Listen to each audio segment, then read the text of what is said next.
नमस्कार, मी पंजाब डक. आज आहे 28 एप्रिल 2026 आणि मी माझ्या शेतामध्ये गावातल्या आणि या ठिकाणी शेतकऱ्याला अंदाज देणार आहे. कारण की काय झालं, राज्यात उन्हाचा तीव्रता खूप वाढली. तर राज्यातल्या सर्व शेतकऱ्याला सांगू इच्छितो, सर्व विभागातल्या सर्व शेतकऱ्याला सांगू इच्छितो की सध्या म्हणजे 28 तारखेपासून ते 10 तारखेपर्यंत चांगली तीव्र 10 मे पर्यंत चांगलं ऊन वाढत राहणार आहे. म्हणून हा अंदाज लक्षात घ्यायचा. म्हणून सर्वप्रथम आपल्या लहान मुलांची, वयोवृद्धांची, पाळीव प्राण्याची, पशुधनाची काळजी घ्यावी. कारण की काल परभणीमध्ये देखील एक बालक दगावला. त्याच्यानंतर अकोल्यामध्ये बऱ्याच अशा घटना उष्माघातामुळे घडत आहेत. म्हणून लहान मुलांना उन्हामध्ये फिरू देऊ नका. राज्यात चांगला आणखीन पारा वाढत जाणार आहे. काल देखील अकोला जिल्ह्याचं देखील मी म्हणलो होतं ना 47-48 पर्यंत जाईल, तर 47च्या पुढे 48 पर्यंत तापमान अकोल्याची नोंद झाली. पण हे लक्षात यायचं, परभणी देखील 44 होतच, आमच्या भागात देखील 44 होतं. तर आणखीन 10 तारखेपर्यंत चांगली तीव्र उन्हाची लाट राहणार आहे. म्हणून हे अंदाज सर्व शेतकऱ्यांनी लक्षात यायचा.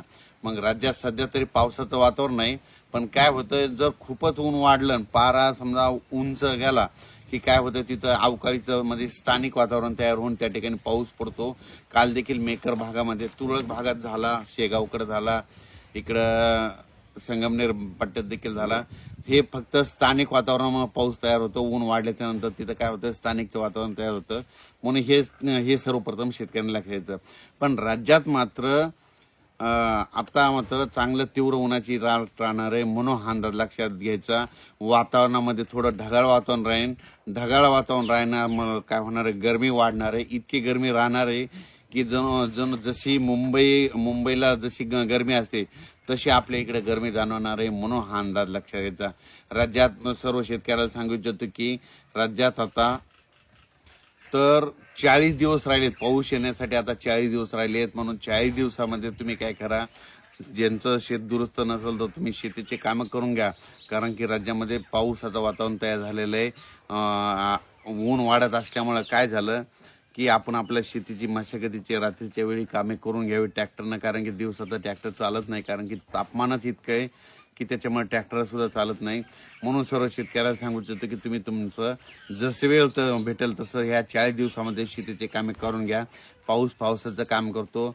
आणि परत एक सांगतो की राज्यामध्ये 2026ला चांगल्या प्रमाणाचा पाऊस पडणार आहे. म्हणजे जेमतेम पडणार आहे, पिकाला लागल तसा पडणार आहे.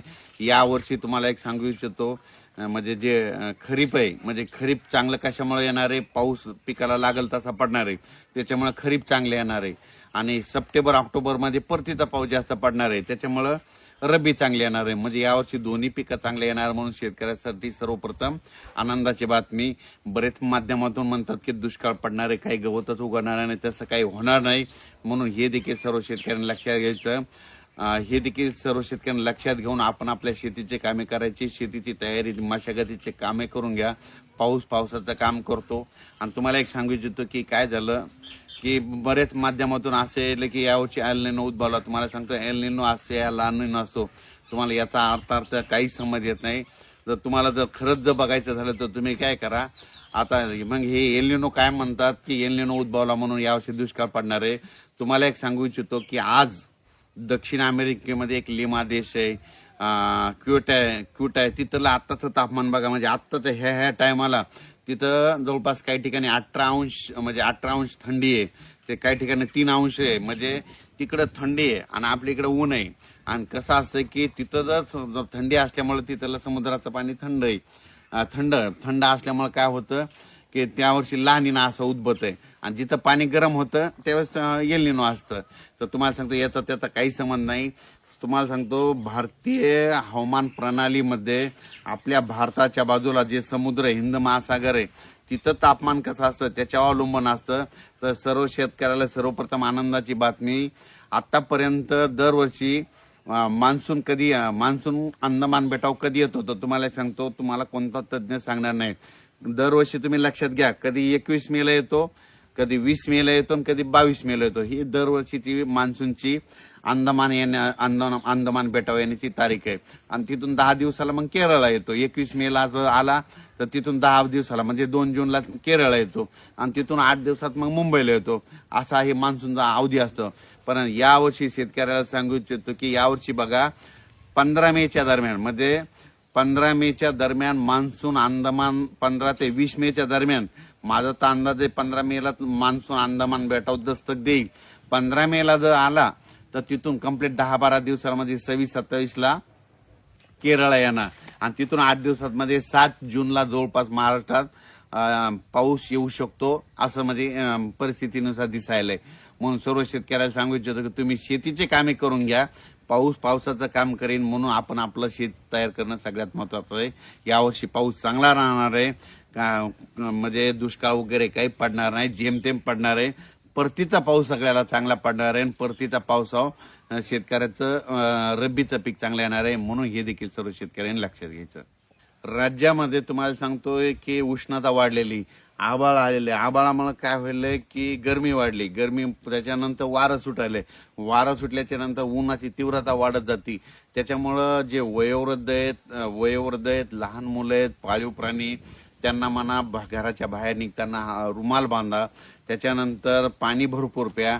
त्याच्यानंतर काय शक्यतो काम असेल तरच बाहेर पडण्याचा पडू नका. कारण की काय झालं उष्माघातामुळे बऱ्याच ठिकाणी उष्माघाताचे बळी अशा बातम्या येत आहेत. म्हणून स्वतःची काळजी घ्या, वयोवृद्धाची घ्या आणि खास करून पाळीव प्राण्याची काळजी घ्या. कारण की त्यांना सावलीमध्ये बांधा, झाडाखाली बांधा म्हणून हे सर्व शेतकऱ्यांना सांगू इच्छितो.